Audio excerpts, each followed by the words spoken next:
Welcome to session 2 of a 3-part series for the Xantrex Level 3 Electrical Specialty Technical Training. I'm Matt Wodecki, Aftermarket and Distribution Sales Manager with Xantrex. I have with me Alex Lung, Senior Applications Engineer with Xantrex. Today's session will cover solar. Don't forget to register and join us for our next and final session of the series, where we'll cover inverters and inverter chargers to earn credit hours towards your RV Technical Institute Electrical Specialty Certification. With that, over to you, Alex. All right.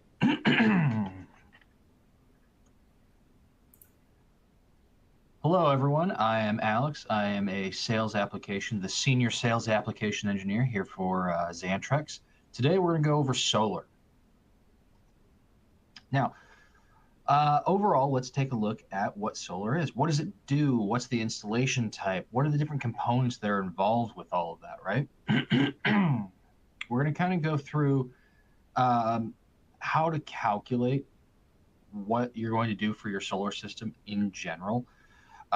Usually, you're going to do it in two different methods. You've got a calculated method, and then you have a kind of guess and check kind of a method. And we'll go over both of those.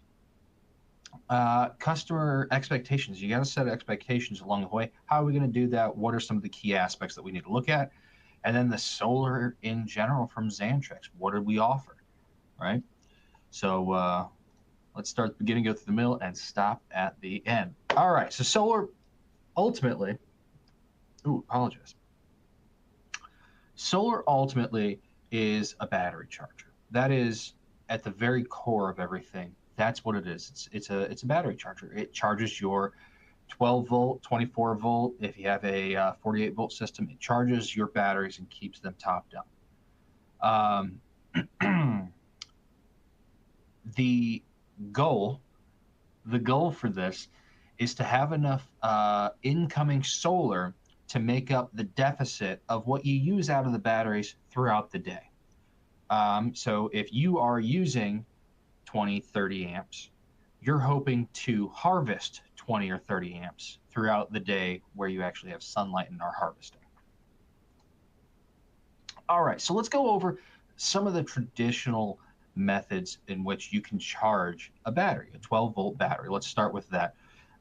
In this photo, we have a generator. You can use a generator, internal combustion engine, fuel source, puts power into your battery. You can use an alternator if you have a motorized option, if you actually have an alternator that can draw power into the battery. You have a charger. In our aspect there, we have an inverter charger, plugs into shore power, takes power, converts it into 12 volt and puts it into the battery. And then you do have solar. That's what we're going over here today. So you have a couple different options in how you charge the battery. Solar just happens to be one of them. This is a very basic layout of this is actually in one of our MPPT 30 owner's manual. We have this line diagram here for you. It shows you the general concept. We're looking at number 1 there. That's the solar panel itself. Feeds directly into the solar charge controller, because the solar panel itself is going to have really high voltages, right? In some aspects, you can hit somewhere in about the 30 volt range, and you could even go past that if you set them up probably in like a series type of a way. We'll get into that later and what that means, but you can get really high voltages. You can't take 50, 60 volts and put it directly into a 12 volt battery. You're going to blow some things up. It's not going to go over so well. So you have to control that power in some manner, and that's where the solar charge controller comes into play there. And then the power then gets directed out to your primary battery. In the aspect of our MPPT here, we actually have 2 outputs. One is going to be going to your primary battery. The second one is it's a 1 amp. It's a really low one. 1 amp charge going to a secondary battery bank. So it's more of like a, I don't even want to call it a trickle. It's just kind of like a float. It's not a lot of power, but it is something. All right. Um, so we have the battery banks, the solar charge controller, the solar array in and of itself, battery cables, fuses. What are we missing? Well, we need to know how this all is going to be set up. What is it that we're trying to achieve here? In order to plan for solar, you have to work backwards, right? So the electricity is going to go from the panel to the solar charge controller to the battery to whatever it is that you're trying to power on the other side of things. In this aspect, we're looking at a mobile command center. Maybe you got a wire splicing machine. Maybe you have LED lights on the inside of the vehicle. Maybe you have a bunch of chargers that you're trying to keep. Maybe a compressor, right? So in order to get the power flow in that direction, you have to think backwards. Okay, what is it that I am trying to power? Let's take a splicing machine. You're trying to power a splicing machine.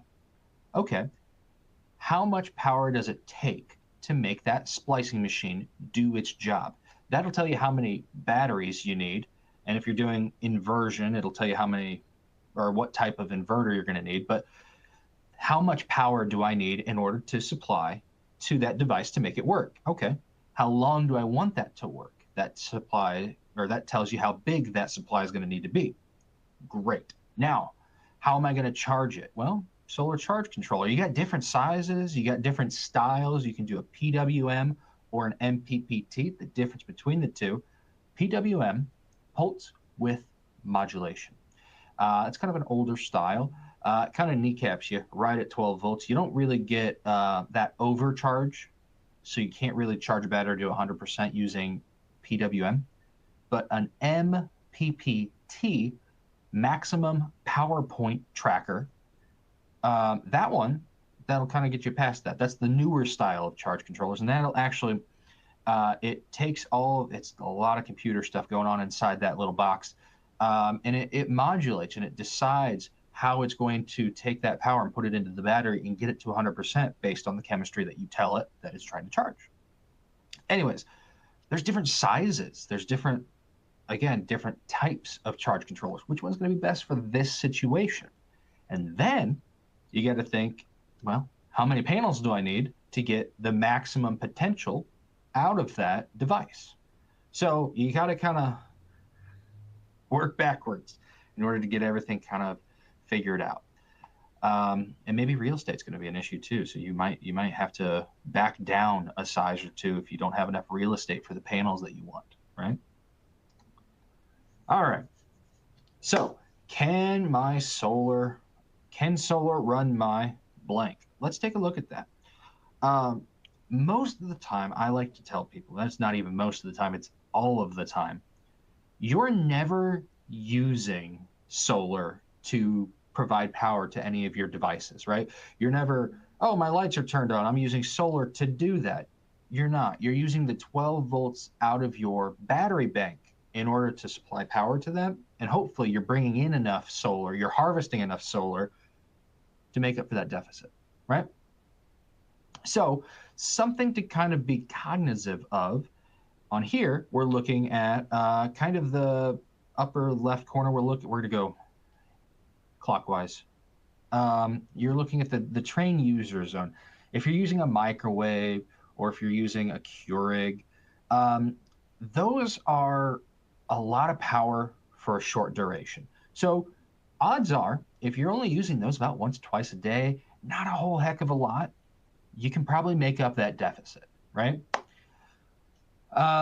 Air compressor gets a little bit more on the tricky side because if it has to continuously make the power, it depends on how big the compressor is, how often does it need to redo the cycle to keep that pressure at where you want it to be. And then you have the next one over, upper right corner, the no bueno zone. That is going to be like an air conditioner or a coffee pot that's continuously keeping heat going. So something that draws a lot of power for a prolonged period of time. If you're doing that, odds are that's going to be taking up way too much power and you're never going to be able to make the deficit over that. You can shorten, you can what's the word that I want? You can minimize. There you go. You can minimize the deficit instead of, hey, I pulled out 100 amps today. You can bring it down to like 30 amps, right? Something of that nature, depending on how much solar we put in there. And then the lower right corner, television, right? It's a light load for a very long period of time. Maybe you just shorten that up a little bit. You don't go for too terribly long. Um, and then the sweet spot, the solar sweet spot is short periods of time, small loads. That way, you're not actually exceeding how much you can harvest in. This all is just kind of trying to encompass um, understanding, just trying to understand what the do's and don'ts are with the harvesting of solar. It's more to make sure that if you're talking to a client, they understand what solar is and they don't get a misconstrued version, which so very many people have nowadays, which they think that solar is, oh, I put one panel up and I can run an entire house off of it. It's a little bit more complicated than that, and it's the expectation needs to be set that you're never you need to just set expectations is the biggest thing that we're looking at here. So how do you calculate solar out? Now this is where we're going to get. I do apologize. We're going to get a little mathy. That does happen here. This is my preferred method. This is let's try to adjust the system to what it is that client is trying to do. It is, like I said, it's very mathy, and in some aspects, it can turn clients off to the idea of solar because it can be too much thinking, too many processes, too many things up in the air, and it kind of just it blows their mind, and they just can't deal with it anymore. And other people, it's right up their alley. It's exactly what they want. Maybe that's the very tech-minded person. They really want to know about the nitty-gritty. They really want to know every little thing. This is going to be great for them. And it does do what I was saying earlier. It sets expectations because, I mean, I don't know about you, but I've been on my phone all day today. I have no idea how much power I have used. But if I sit and try to calculate it out, I can get probably pretty close, and I would be astounded about how much power I'm actually consuming, right? And after you understand that, then you can kind of start getting into the realm of, oh, okay, maybe I do have to teeter off of this, or I can do that. And when we're totaling out how much solar or how much power we actually use to try to combat our solar with that, it'll kind of make a little bit more sense. It sets the expectation with real live numbers, and especially using a client to make all of this, their unique custom expectations. So like I said, it definitely does, it requires a lot more time, and you have to bear with a grain of salt here too. Nobody's going to know everything. So there are going to be things that are going to be missed along the way. So like laptop here, it says it uses 50 watts to run that laptop. Well, if you do that over 8 hours a day, it's 400 watts right there. Oh man, 400 watts just to do that. Well, maybe if I try to back that down a little bit, right? Maybe they miss it by an hour or two. Maybe they weren't using 8 hours a day. Maybe they were doing 10 hours a day. Well, that number is a little bit off. So the number that we're shooting for is going to be a little bit skewed as well. That's something to keep in mind when we're trying to build a system. Again, we kind of hit all of these topics. The cons of everything here, it's more time. You need to go through everything. The process can definitely turn clients off. I've had several clients that even just doing this seminar, it is very much turned people away from the idea of solar altogether because of just how much effort it takes to grasp the idea, understand what the actual solar is, what the system is, and how much to expect out of it. A lot of people have gone the wrong way with that. Reliability of the information, that's the other thing too, like we were talking about. We have no idea every little thing. There is going to be something missed along the way, and maybe we undersize one thing, oversize another. Very difficult. And then similar to results, hard limit. I grain of salt with that one as well. There is no hard limit. There is whatever number you come up with. For this instance, we're looking at 2040. Again, we understand, we know that we're human beings, we're going to make some mistakes. That's not the hard and fast number. We don't actually have to hit that specific number. We oversize just to cover bases on most of this.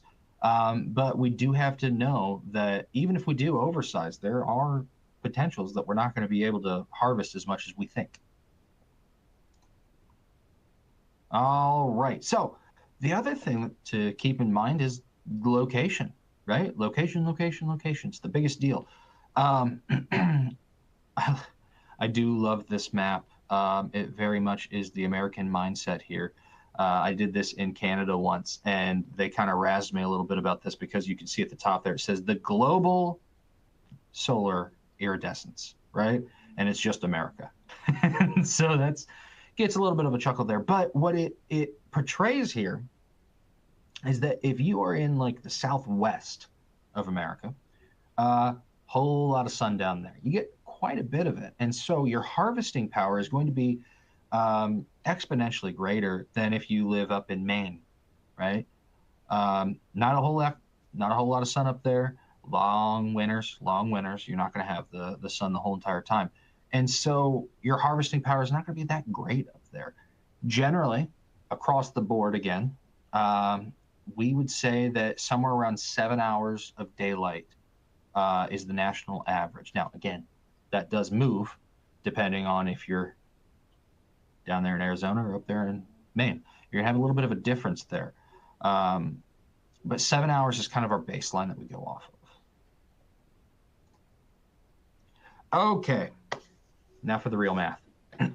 Okay, so let's say that we went through and we figured out all of the loads that we have inside of our vehicle that we're going to go ahead and we're going to try to get this exact measurement here. We see that we have a mini fridge, a microwave. We're using a Keurig, TV with satellite. We've got a laptop, a bunch of LEDs, a water pump somewhere along the line.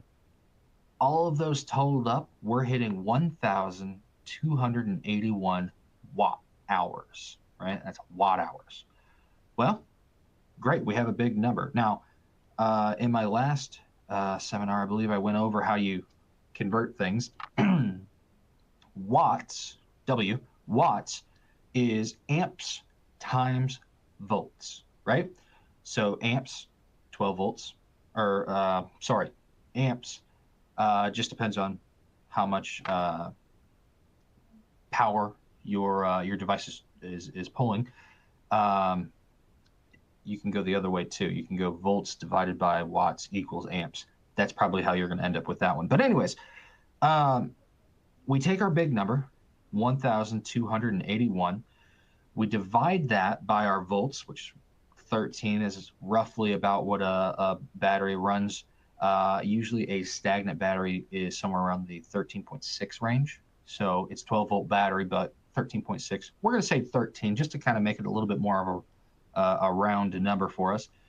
So 1,281 divided by 13, you're looking at 98.5 amp hours. Now, we're going to round that up. We're going to say about 100. You need 100 amp hours to do everything that you've done in your vehicle for, let's say, one day.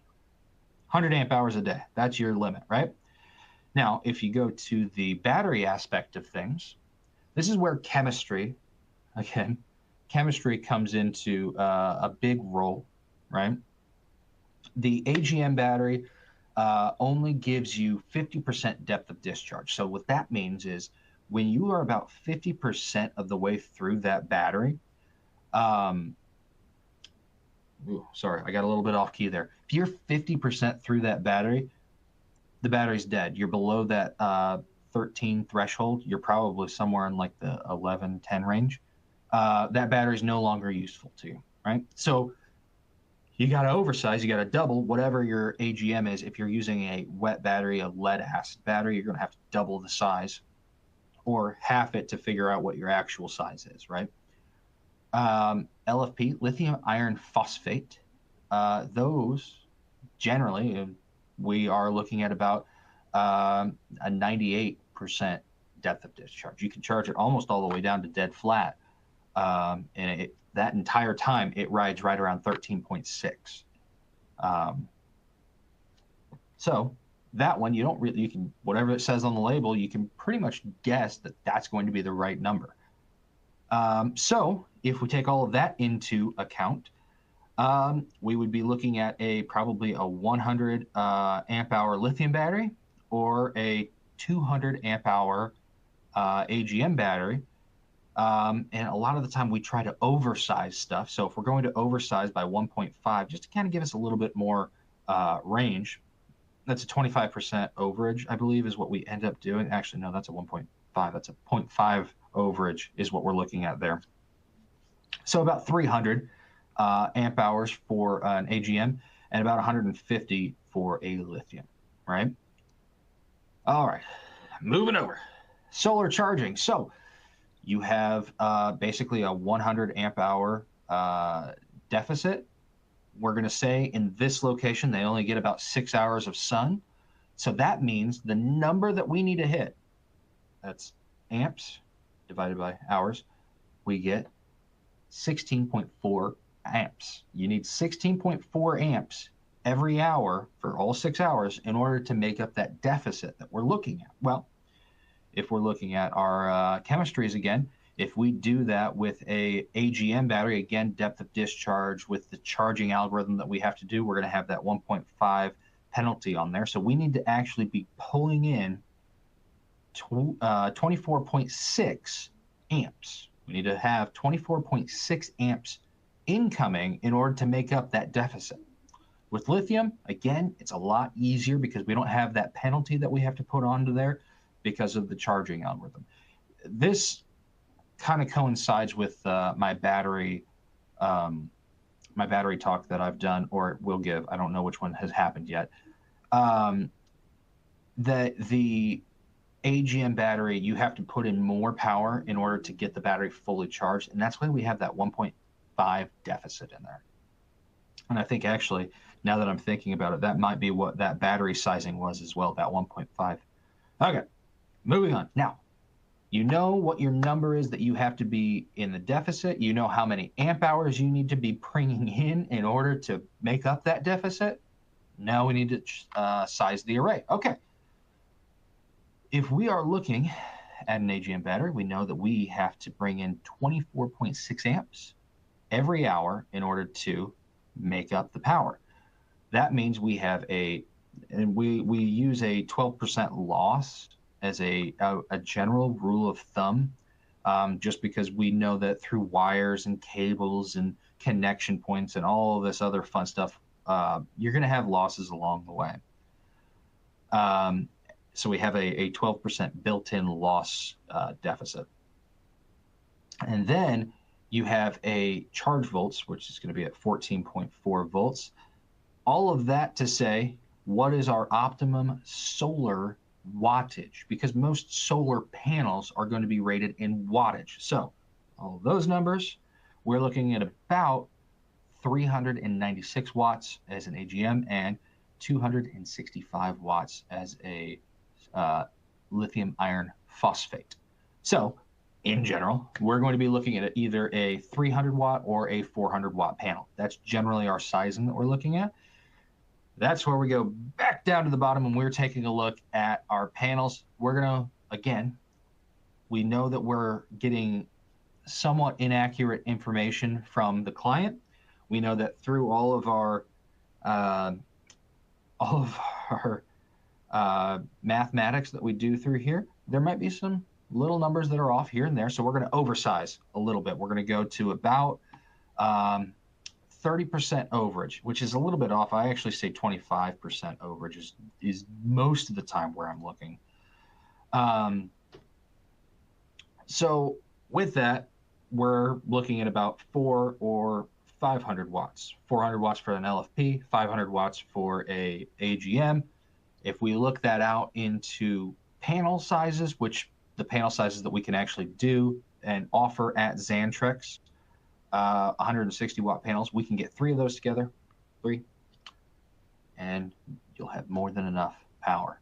Okay, I know that was a lot of math, and that's, unfortunately, that is my preferred method. I like that a lot because it does kind of flow everybody through, and everybody's on the page. Not only the technician putting it in, but the client who's actually getting it taken care of too. They understand, and so you're not getting a call in the middle of the night saying, "Hey, I'm not harvesting power." Well, this is what we did. We did all the calculations. You were there with me when we did them. This is what we're expecting. All right.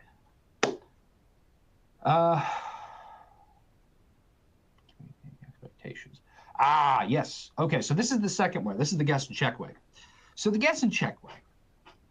This is the way that most people are going to do it. Probably most of you out there are going to try to do this method as well. And I totally understand it. I get it. It's faster. It's faster. It pretty much aligns with what the client's thinking anyways, is, oh, I can just go into the store. I can say, hey, throw some solar on there. Go ahead, throw it up there. Couple panels, a charge controller, and we get out of here, right? It's really easy to have a standardized system in place. Hey, we're going to put 3 panels, 1 MPPT. We're going to put 2 batteries on it and call it a day. You can put it on a poster, slap it up there, and say, hey, here we go.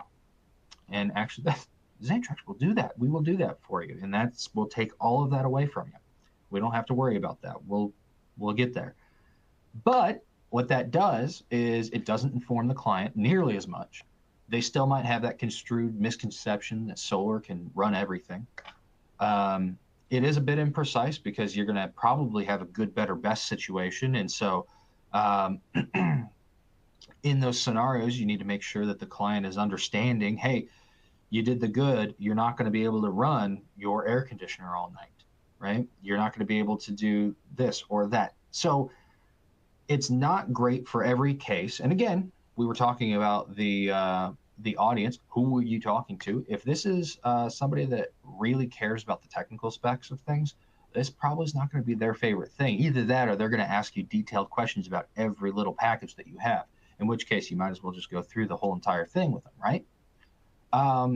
But in a lot of cases, if you have somebody that you think is going to be turned off by all of the different things that you have to go through, this is probably the way to go for that audience, so that you don't lose them along the way.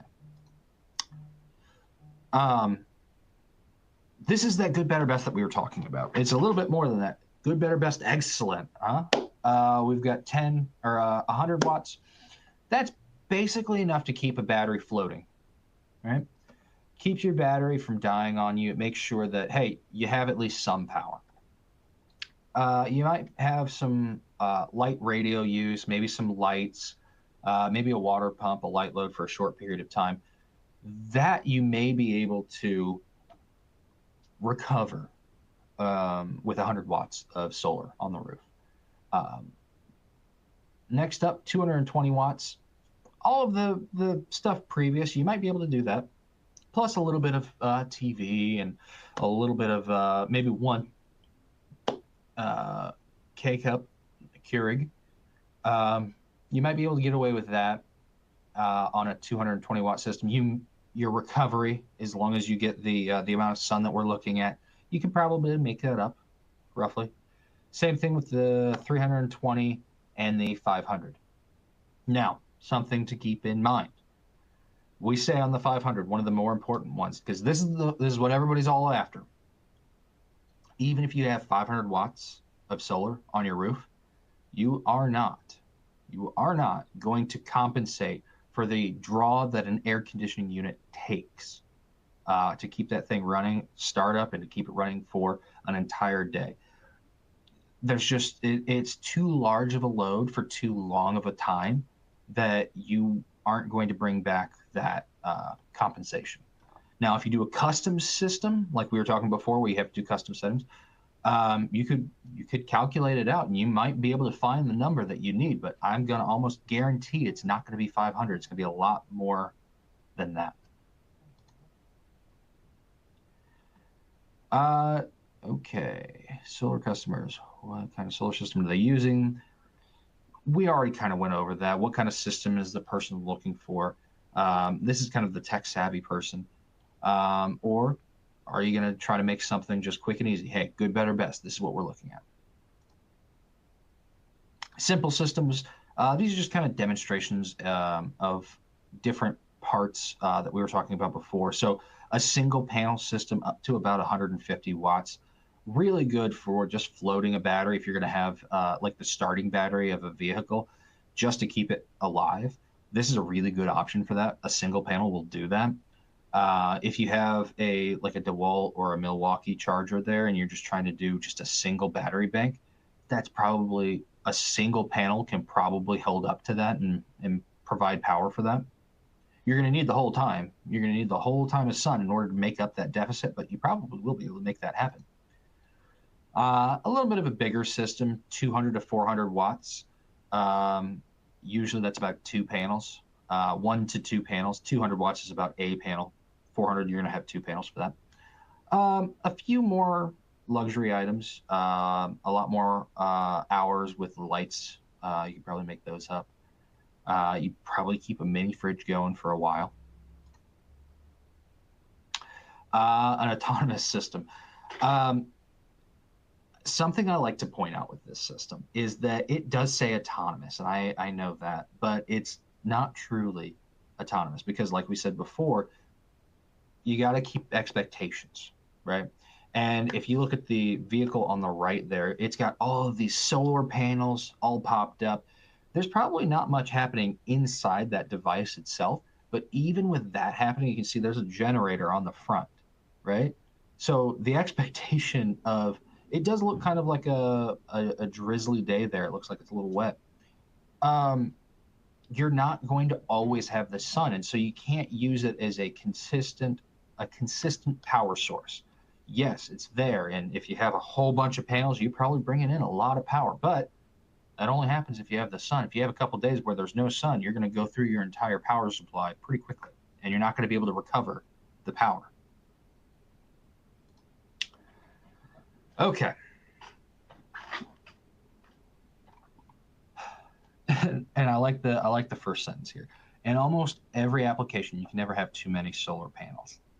That being said, there is a limit. There is a limit. One, real estate, you're going to start having a real estate issue. And two, you are actually limited by your solar charge controller. They do have limits to them. And we will get into that a little bit later here. We're getting very close to that section of it. Calculating exact loads. We've kind of gone through all this. This presentation will be available later. So I'm not going to make sure that you guys have to know all of the little nitty gritties here. You can actually read through some of this if you want, but I'm giving you all the key information here.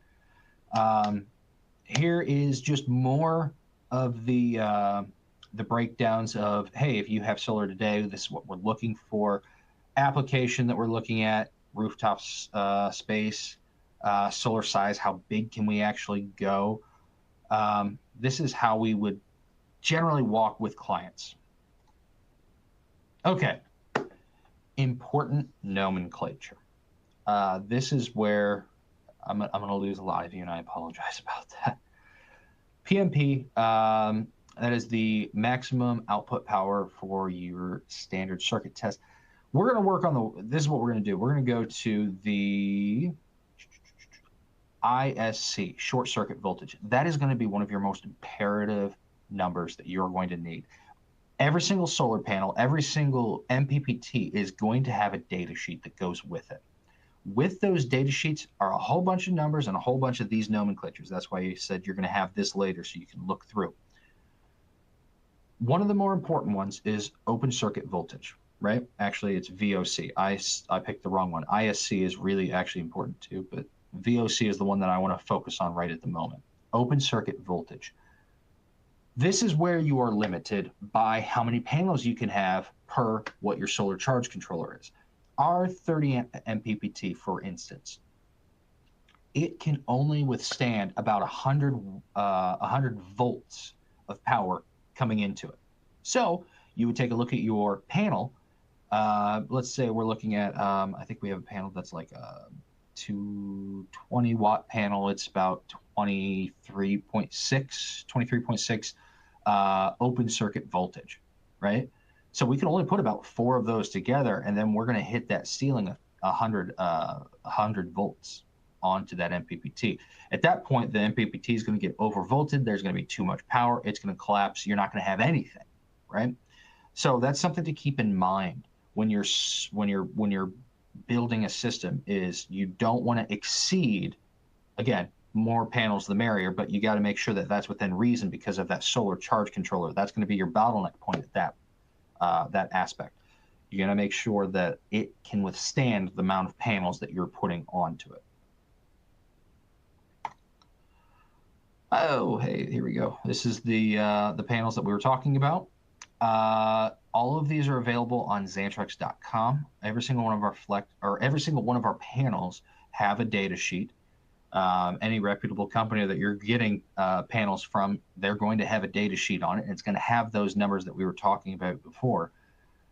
With every single one of these, this is where we get a little bit salesy, but it's important to know this is our 110 watt flex panel. This guy is really cool. It's got a 2-year warranty on it, but it can bend up to 30 degrees. This one we will use a mechanical mount. There's little rivets on all 4 corners. And so you could do a mechanical, you can screw through those little eyelets. You can have the thing mounted to whatever surface you want. That's our flex panel. We have others that are a peel and stick. We'll get to that here in a minute. Monocrystalline perk cells. All right, here's the Flex Max. These are, okay. This is the fun stuff. The Solar Max is a really trick panel because it has mesh grid technology, which anode cathode, you've got 2 mesh grids kind of sandwiched together there, and it gives you 2,100 points of contact.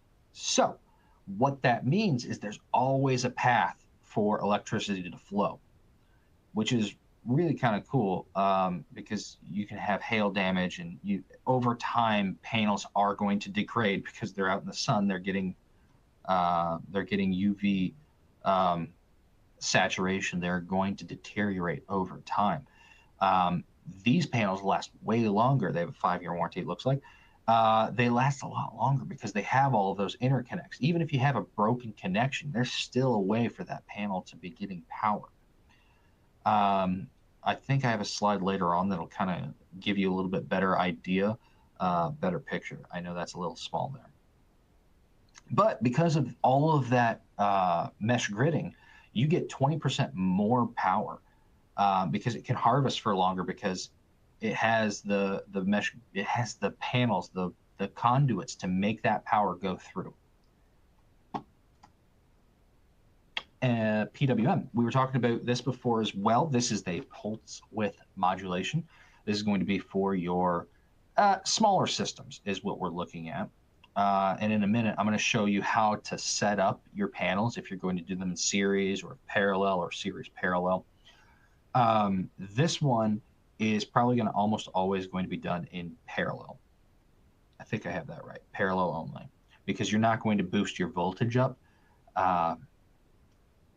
And then MPPT, this one can go either way. But this also, it's a little bit more robust. It has more, it's the newer technology. And this is a very good, if you have a client that already has a PWM installed into their system, just changing from that PWM to an MPPT, you're going to get like 20-30% more power. Just with that. You don't even have to change a panel. You don't have to change a panel. You don't have to change a wire. You don't have to change a fuse. You don't have to change anything, not even another battery. You just change the panel itself, or the device, the solar charge controller itself. You'll get 20-30% more power, just because it can actually accommodate for the larger voltages to charge your battery to a more complete level.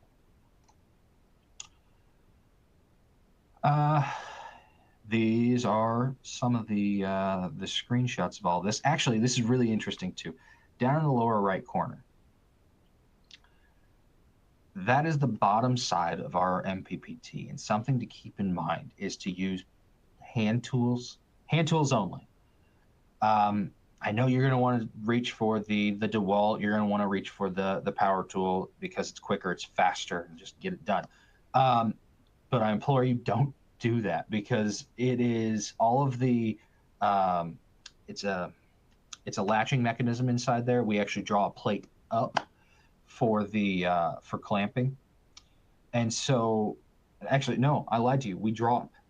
This is the only device we drop our plate. So make sure that you're using a hand tool because if you are in the all the way up position of your plate and you try to tighten it even more, you're going to strip out the screw and it's in a plastic encasement. You can't replace that, so we'd have to replace the entire unit itself, and that's not fun. But you have to drop the plate onto your wires, and that is how you secure. So something to keep in mind with that. You have your PV array, which stands for photovoltaic. That's going to be the left-hand side. The battery is going to be in the middle there. And then just to the right of that battery, you're going to have battery number 2. Again, that is a 1 amp output. Not really a whole lot, but enough to keep it kind of floating. And then off to the right of that, you have a remote panel, which is a mimic screen, which is that upper right corner. Exact same information that you're going to have that is on the device itself. Now, this does have a remote screen. The PWM, it itself is a remote screen. You would flush mount that into a wall. So there is no remote panel for that one. We do have our solar cable kit. One of the more important things, fuses. Always fuse. Fuses are imperative so that we don't blow things up. Mostly wires. We don't want to burn wires. But in our solar cable kits, we do have the 30 amp 10 gauge wire that is it's specifically designed for solar, which means it can withstand all of the UV rays and all of the fluctuations in voltage and everything that you're going to get from a solar panel or a solar charge controller. So that's what these cables are really useful for. That's why they're a little bit special. They are ferruled, the ones that we offer. I always love ferruling cables because it's a better, cleaner connection. You don't have all those wires stranding around. And we use MC4 connectors. Now, all of the Xantrex panels and any of the panels that are cables that we offer are MC4 type connections. That is industry standard across the board. It allows a greater connection. Okay, picking one or the other for a solar charge controller or a PWM. This is what is going to determine that. This is where I was talking earlier about series parallel or series parallel. In this aspect, parallel, which is increasing, I was wrong, I said voltage earlier. It is increasing the amperage. Only makes sense. If you're using a PWM, it only makes sense to do that in parallel because you have 4 100-watt panels. They're all at 17.9 volts. That's their open circuit voltage that we were talking about earlier. Their amperage at 17.9 volts is about 5.72 amperage. So parallel, the positives and the negatives separated. You're going to combine those. You're going to get about 22.8 amps out of the whole thing. And for the power, you're looking at 409 watts generally overall. That's an important number because we're going to see that as a continuing factor. Now, for this, you're probably going to use those branch breakers that are in the center. That way, you actually have split off your positives into 2 positives, and then you can go farther down the line and you can have several so that you're paralleling. If you're going to go in series, again, you're not going to want to do this with a PWM because it's not going to be able to take that higher voltage. In this one, you're doing positive, negative, all the way down the string until you have 1 positive, 1 negative going into the battery. What that's going to do is give you higher voltage. The reason you would want to do higher voltage is you can actually harvest for a longer period of time. You keep that voltage high, you're going to continuously bring in power. It's a lower amperage power, but you're still bringing it in for a longer period of time. Parallel, you are bringing in more amperage, but that voltage is lower, so it's a shorter period of time. So it's kind of catch-22. You got to pick one or the other. But with this, we look at that 17.9 volts times 4 panels. We're looking at 71.6 volts overall. Your current is going to stay the same, consistent over all of that, 5.72 amps. And then if you take the overall power, 409 watts. So the number, the 409 watts stays the same, but how it's being delivered is a little bit different. My favorite method is series parallel. It's the best of both worlds. It's a little bit tricky because it takes up a lot of real estate. If you are going to do a series parallel, minimum is you got to have at least 4 panels to make that happen. You have to make sure that the strings are identical. You have to make sure that they're identical. So that means that top 200 watts, where those batteries are in series together, that has to be the exact same as the next ones. And you're going to want to make sure that the cable length in between the two is going to be the exact same as well, because that's going to play a factor. But with that, you're upping the voltage and the amperage at the same time. You still have 409 watts, but you're bringing in 35.8 volts and what is that, 11.44 amps. You're bringing in a lot of power. And so, personal favorite, I like that a lot, but you got to make sure that each string is identical, because if you're not, you're going to start creating a load. That brings me into my next point. When you are doing solar panels, it is important to use, if you're going to set up a solar system, do it all at once. If you put one panel on, client goes out, they do a run for 2-3 years or something like that, they come back and they want to put another panel on. First, you got to use the exact same panel. And second, that first panel has been out in the world. That's got UV degradation, it's got wind and rain and sun damage and all that fun stuff. And so that's going to bring that panel's overall wattage down over time. Let's say it started at 100 watts. Now it's going to be at like 80 watts, right? 80 watts. Well, you put another 100 watt panel right next to it, the exact same one that you had before, because that is key. Well, that's going to bring both of those down to 80 watts, because that's going to become a load. It's just how solar panels work, right?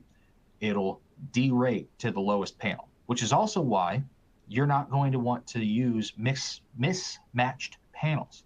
If you use a panel that's a 200 watt and you say, hey, well, I can add an extra 100 watt on there. Well, now you've taken that 200 watt panel and you've brought it down to the 100 watt panel. So now you have 200 watts again, but 2 panels. Very key to make sure that you are not mismatching, and that when you put them on, you make sure that you do it all in one shot because of the degradation over time. Very key. People miss that quite a bit. Calculating examples. This is so that we know that we're not overdoing it on the open circuit voltage. We were talking about that earlier. If you have a 100 amp or 100 volt MPPT, it can only take 100 volts, and you blow past that, well, that's not going to be the best scenario. You're going to overvolt the MPPT. You're not going to be harvesting any power. That's worse than if you undersized. All right, some of the extracurricular stuff here. This is kind of looking at how our solar panels are a little bit different from others, and some of the cool things to keep in mind if you are picking solar panels. We have these passive emitter rear contacts. So these are our standards, our standard cells, not that Solar Flex Max. These are our standards. You've got the copper conduits on the back side. You have to go through, and we have these valleys, these waves, so that you can actually get a better deflection angle in order to actually get power into the cell, the back wall where all of the copper is. This is that mesh grid that I was talking about earlier as well. You can see we have those two meshes that are intertwined, interconnected. They have all these different conduit, all these paths in which the power can flow. Very helpful if you have a break in the line, if you have hail damage, anything like that, you're still harvesting power. Whereas on a standard solar panel, if you have a break in the line, anything past that break is useless. You're not gathering any information or any power off of that. More mesh grid. They are UL certified. We make sure that all of our stuff at Xantrex is. And these panels actually are really cool too because they are peel and stick. There's a peeling on the back. You slap it down.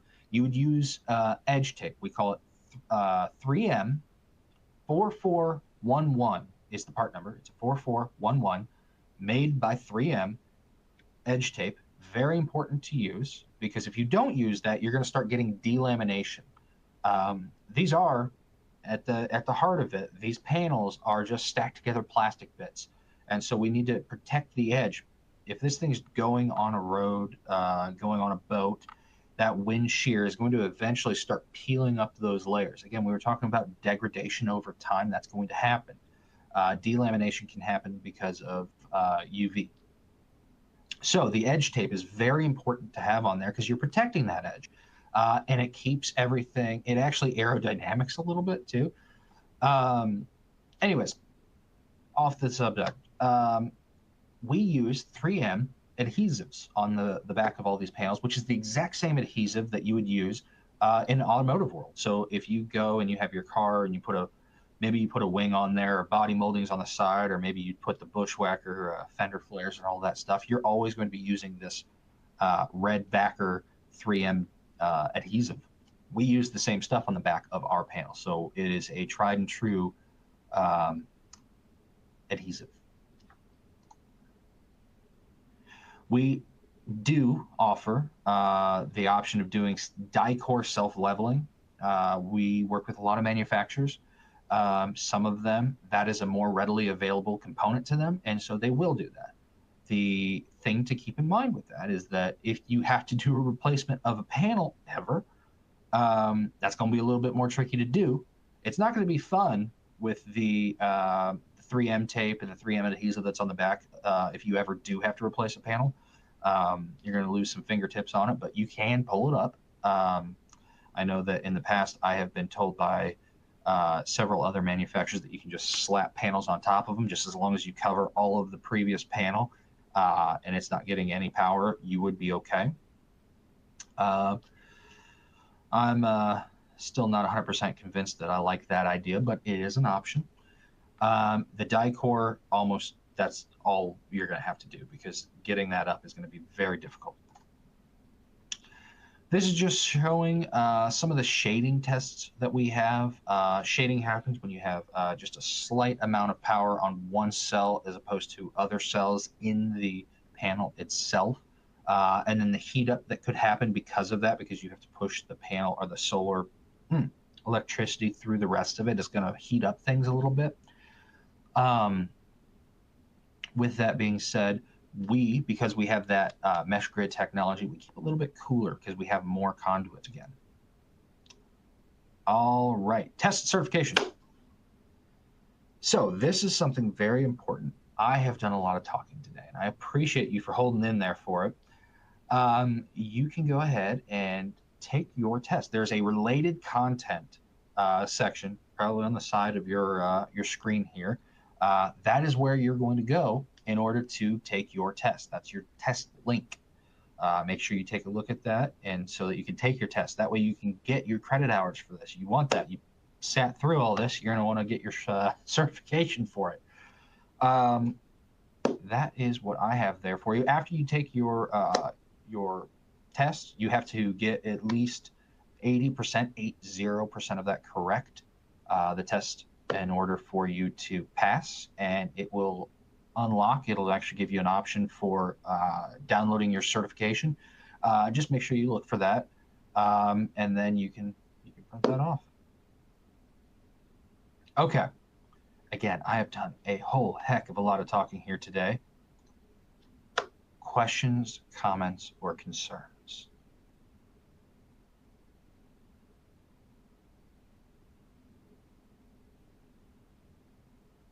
Once, twice, 3 times. Okay. Well, I think then with that, I will say thank you much for hanging in there. I bid you adieu, and you've got this. I believe in you.